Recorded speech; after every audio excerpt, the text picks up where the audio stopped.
प्यारे साथियों, मैं आप सभी का एआर ट्यूशन क्लासेस में स्वागत करता हूं। उम्मीद है आप सभी अच्छे होंगे। देखिए, आज हम जो है पढ़ेंगे चैप्टर नंबर जो है ना हमारा ये 10 है और इसका चैप्टर का नाम है वर्त।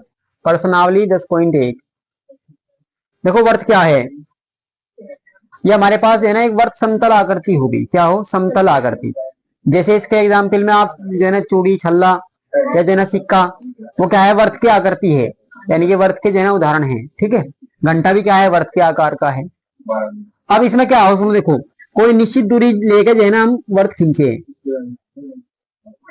जो हम प्रकार में कोई निश्चित दूरी भरे और जो हम वर्त खींचते हैं तो उसी दूरी को हम क्या कहते हैं? त्रिज्या कहते हैं। त्रिज्या। और इसको हम आर से प्रकट करते हैं, रेडियस। ठीक है भाई। और त्रिज्या का दो गुना क्या हो? व्यास होता है।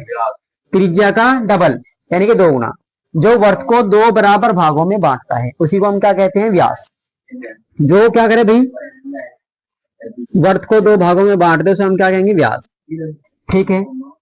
दूसरी बात, अब यहाँ देखो एक बार वर्त को। अब एक बात और देखेंगे। देखो यहाँ पे एक ऐसा रेखाखंड, देखो भाई, एक ऐसा रेखाखंड जो वर्त को या वर्त की ऐसा रेखाखंड जिसके दोनों अंतः बिंदु वर्त की परिधि पर स्थित हो, जिसके दोनों अंतः बिंदु क्या हो? वर्त की परिधि पर स्थित हो, उसे हम कहते हैं जीवा। क्या कहते हैं भाई? जीवा। वर्त की परिधि पर स्थित होते हैं दोनों बिंदु, इसके लास्ट पॉइंट, यानी कि बाहर नहीं निकल रहे, बस स्थित होते हैं। वर्त की परिधि पर जब दो बिंदु स्थित होंगे रेखाखंड के दोनों लास्ट पॉइंट, तो उन्हें हम क्या कहेंगे? जीवा कहेंगे उसे हम। और देखो जीवा भाई, एक वर्त में हम अनंत जीवाएं खींच सकते हैं, यानी कि अनेक जीवाएं खींच सकते हैं। कैसे भी खींच सकते हैं आप देखो, जैसे यहाँ पे खींच लिया आपने, यहाँ पे इस तरीके से, या ऐसे खींच लिया आपने, खींच सकते हैं या नहीं? ठीक है भाई। अब ऐसे ही आप एक बात बताओ, जो ये व्यास है, देखो भाई यहाँ पे जो व्यास, व्यास भी एक जीवा है। व्यास भी क्या है? और व्यास वर्त की सबसे बड़ी जीवा है। व्यास क्या है? वर्त की सबसे बड़ी जीवा,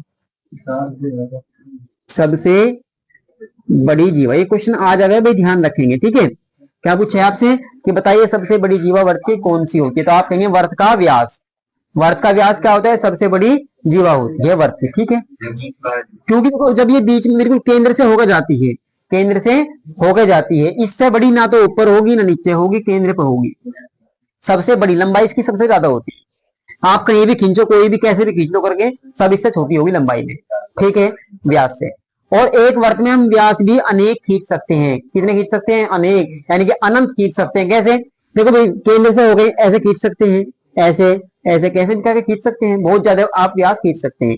ऐसी त्रिज्या यहाँ पर अनंत खींच सकते हैं। क्लियर होगी बात यहाँ तक? अब भाई एक होती है जो है ना प्रतिच्छेदी रेखाएं। कैसी होती है? प्रतिच्छेदी। प्रतिच्छेदी कैसी भी? देखो, जो आपकी वर्त को दो बिंदुओं पर प्रतिच्छेद कर दे। वर्त को क्या कर दे भाई?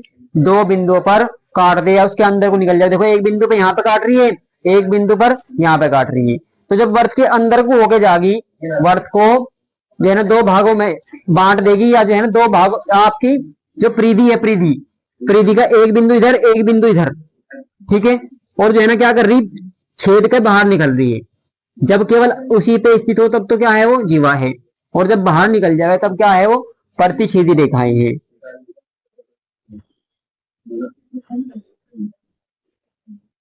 ठीक है भाई, प्रतिच्छेदी रेखा। ये बात समझ में आई यहाँ तक? कौन सी है वाली? जब वर्त को देखो दो बिंदुओं पर प्रतिच्छेद करे कोई रेखा, जब वर्त को दो बिंदुओं पर प्रतिच्छेद करती है कोई रेखा, तो उसे हम क्या कहते हैं? प्रतिच्छेदी रेखाएं कहते हैं।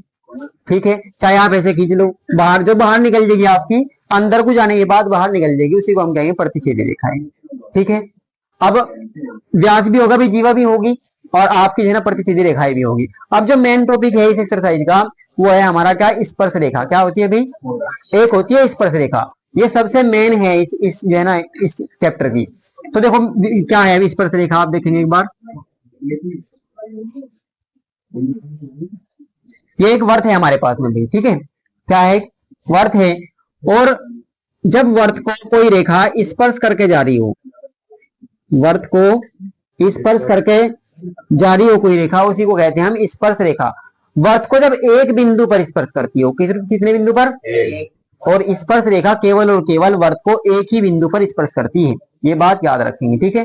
कितने बिंदु पर? एक बिंदु पर। देखो केवल यहाँ पे जो बिंदु क्या है, मैं मान ले बिंदु है पी, तो रेखा ये है ना भाई एल, ये एल रेखा पी बिंदु पर स्पर्श कर रही है वृत्त को, तो इसलिए क्या है, इसकी स्पर्श रेखा है।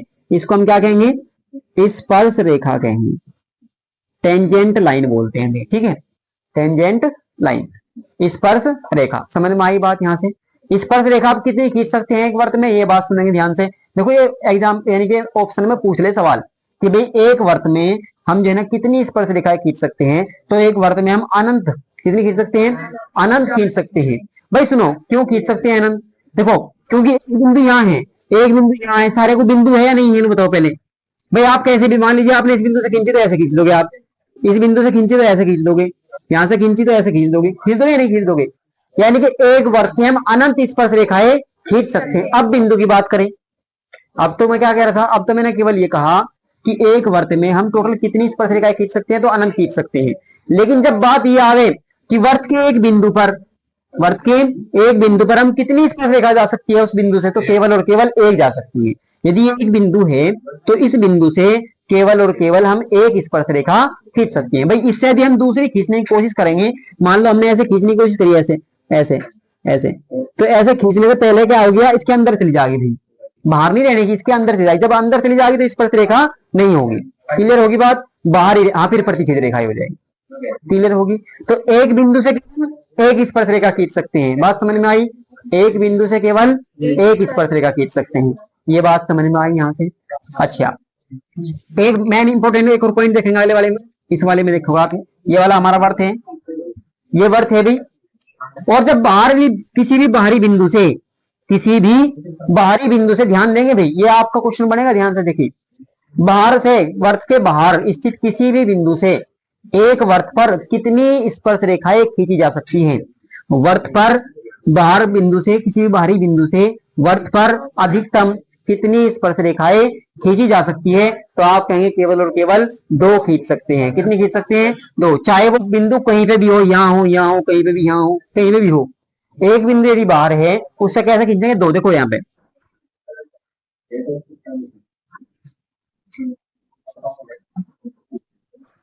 मान लो अब ये बिंदु यहाँ था, ठीक है भाई, बिंदु यहाँ पे था, बिंदु उड़ गया था वहां पर।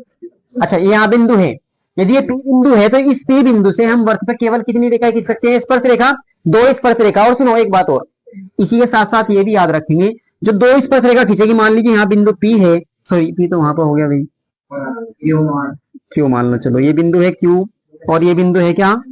आर। जो ये पी क्यू और पी आर स्पर्श रेखा खींची है, इन दोनों की लंबाई आपस में बराबर होती है।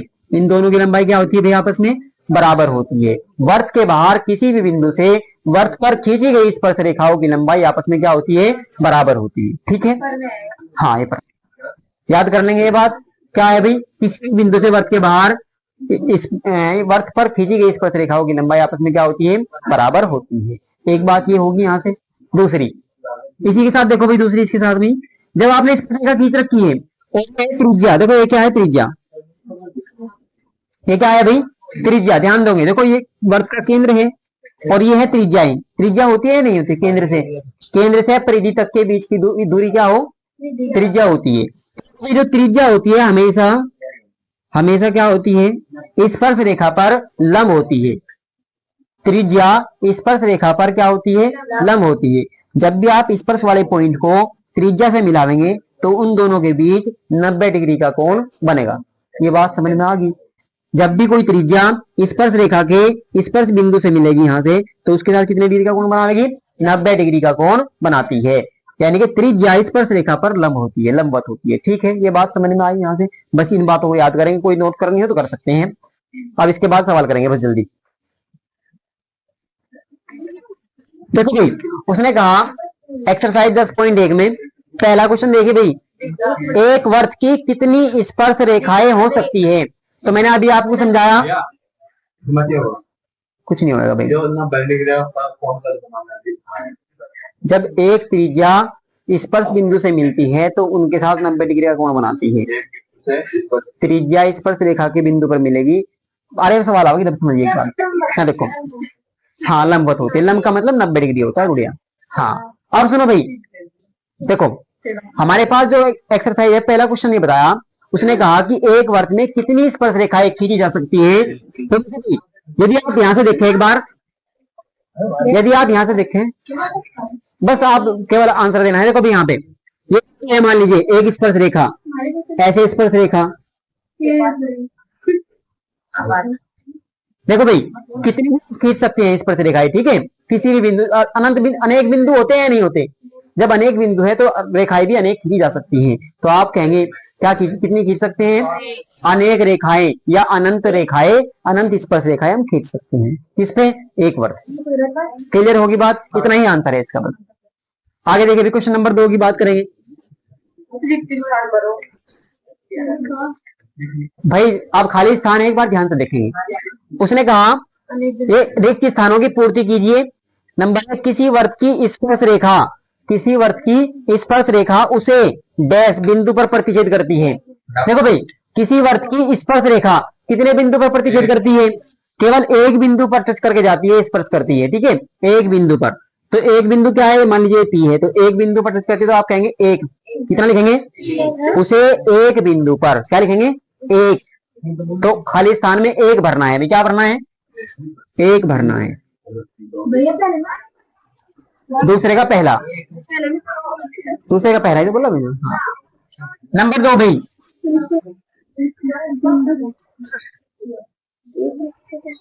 आगे देखे भाई, वर्ग के दो बिंदुओं पर प्रतिच्छेद करने वाली रेखा को क्या कहते हैं, बताएंगे। छेदिका रेखा या प्रतिच्छेदी रेखा भी आप लिख सकते हैं। भाई अभी तो बताया मैंने प्रतिच्छेदी रेखा। देखो यहाँ पे जब किसी वर्ग, अरे भाई सुन लो, जब किसी वर्ग को कोई रेखा दो बिंदुओं पर प्रतिच्छेद करती है तो उसे हम प्रतिच्छेदी रेखाएं भी कह सकते हैं या छेदिका रेखाएं भी कह सकते हैं। भाई ऐसा भी तो होगा ना, सारे नाम नहीं पता होते, ठीक है। हाँ अभी पता लग गया बस। हाँ छेदिका रेखा, भाई सुनो भाई इतना टाइम नहीं है, बात मत करो, देखो ठीक है। क्या कहेंगे भाई, प्रतिच्छेदी रेखा या छेदिका रेखा, कोई गलत नहीं होगा, प्रतिच्छेदी रेखा आप लिख सकते हैं, ठीक है। आगे देखिए, क्वेश्चन नंबर 3 की बात करेंगे।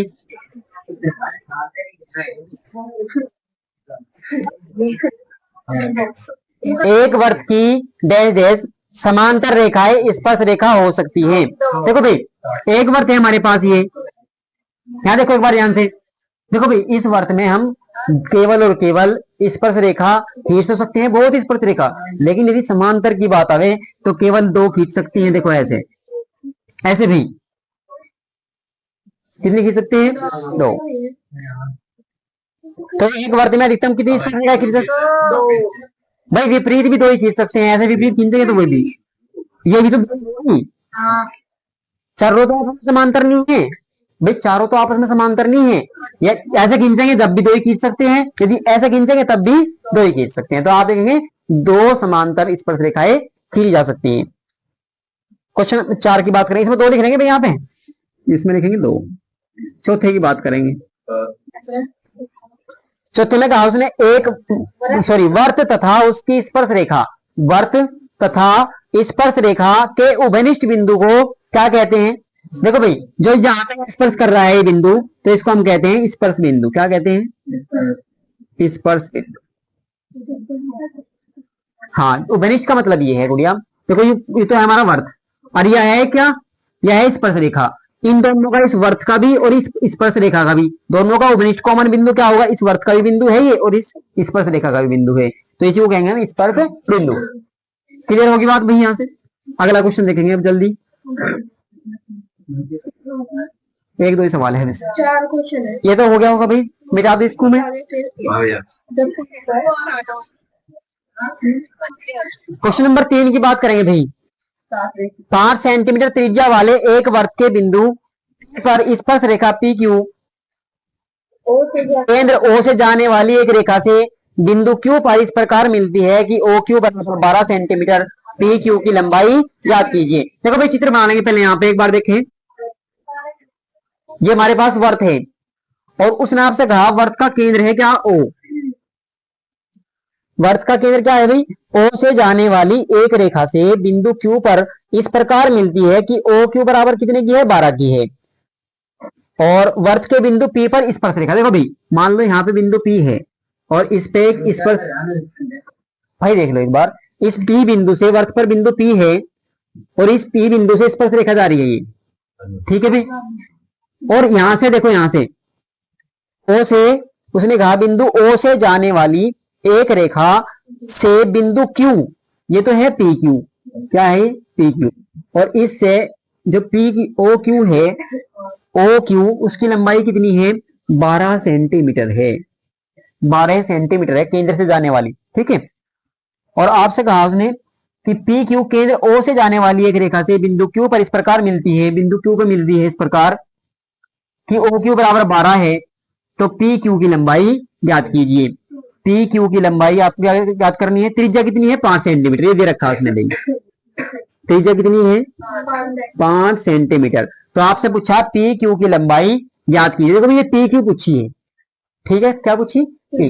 अब आप लिखेंगे इसका, देखो आप लिखेंगे चूंकि, देखो भाई चूंकि हल कर रहे हैं हम, चूंकि हम कहेंगे कि त्रिज्या, त्रिज्या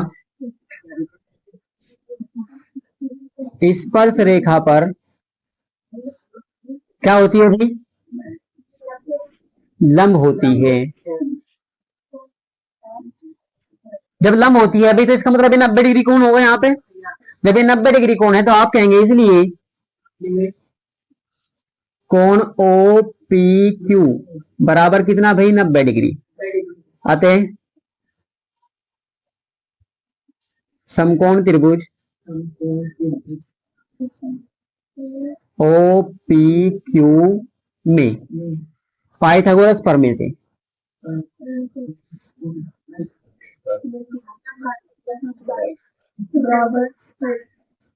पाइथागोरस प्रमेय से, पाइथागोरस प्रमेय है भाई लंब का स्क्वायर प्लस आधार का स्क्वायर बराबर कर्ण का स्क्वायर,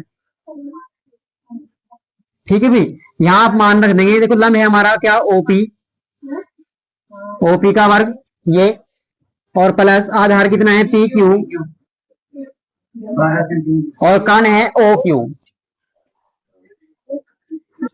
यहाँ पे आप मान रख देंगे भाई, पी क्यू का मान आपको खुद निकालना है, ठीक है, नोट करिए जल्दी। हाँ जी,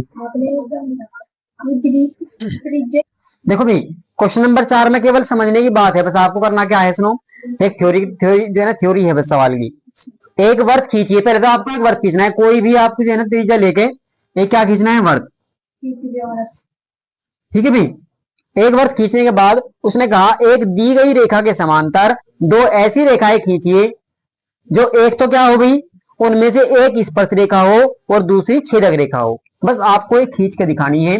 देखो इसका मतलब सिर्फ ये है, मान लो यहाँ पे एक बात देखो, जैसे मान लीजिए आपकी एक तो यहाँ पे ये कोई रेखा दे रखी थी आपको, ये तो उसने दे रखी है, हमें क्या कर रखा भाई इसने, दे रखी है, ठीक है। अब इसके समांतर हमें, ये तो हमें मान लो एल रेखा हमें दी थी, हमें नहीं पता कैसी है रेखा। अब इसके समांतर एक तो खींचनी है आपको स्पर्श रेखा और एक खींचनी है छेदक रेखा। तो देखो स्पर्श रेखा भी बिल्कुल इसके सामने यहाँ पे पॉइंट होगा या यहाँ होगा नीचे, तो कहीं भी आप खींच सकते हैं। मान लो आपने नीचे खींच दी भैया ऐसे, ये तो क्या है हमारी स्पर्श रेखा, स्पर्श, और इसी के समांतर आपको दूसरी क्या खींचनी है, एक छेदक रेखा खींचनी है, छेदक या प्रतिच्छेदी रेखा, यह है हमारी छेदक रेखा, नाम लिखना है बस इस पे, छेदक रेखा, इसका नाम आप लिखो। देखो मान लीजिए तो है हमारे पास क्या ए बी, जो बिंदु पी पर क्या करती है, स्पर्श करती है, और इसको नाम दे लो आप सी, क्या ये तो हमें दी गई, इसने कहा एक दी गई, ये अपनी तरफ से पहले मान लेनी कि ये तो है यहाँ पे, तो उसने दे रखी थी। इसके समांतर, इस वाली के इसके समांतर एक तो खींचनी है स्पर्श रेखा और एक खींचनी है छेदक रेखा, ठीक है भाई। ये सीधी रेखा है जो आपकी क्या के और एल बिंदु पर क्या करती है, प्रतिच्छेद करती है, बस।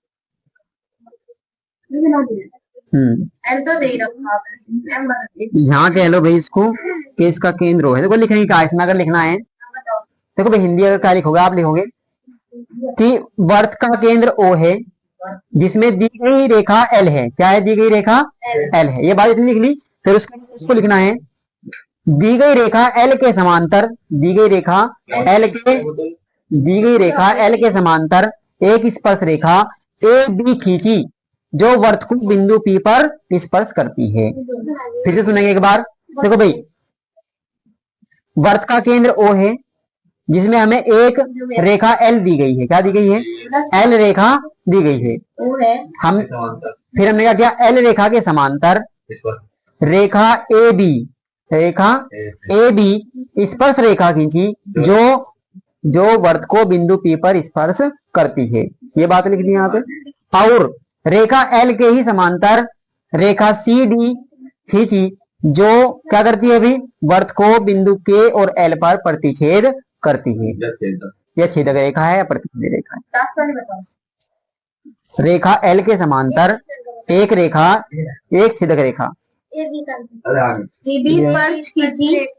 गुरे जो बात हमने यहाँ उतारी ना, बस वही तो लिखनी है इसमें, और क्या करना है ना बताओ। चलो सुनो एक बार फिर से, एक बार फिर सुनो भाई, छोटी सी लैंग्वेज आसान सी देखो एक बार। आप पहले कह रहे हैं वर्त का केंद्र O है जिसमें हमें एक L रेखा दी गई है। L रेखा दे रखी थी, इसके कुछ भी मान सकते हैं अपनी तरफ से जो आपकी इच्छा है। हमने एक स्पर्श रेखा AB खींची, रेखा L के समांतर एक स्पर्श रेखा AB खींची जो वर्त को P बिंदु पर स्पर्श करती है। ठीक है ये बात? क्या गुड़िया आई नहीं समझ? रेखा L के समांतर एक रेखा, एक स्पर्श रेखा AB खींची जो वर्त को बिंदु P पर स्पर्श करती है। ठीक है। और रेखा L के समांतर एक छेदक रेखा CD खींची जो वर्त को बिंदु K और L पर प्रतिच्छेद करती है। यह छेदक करती है, यह छेदक करती है, प्रतिच्छेद करती है। ठीक है भाई, एक्सरसाइज पूरी होगी आपकी, तो नहीं करेंगे।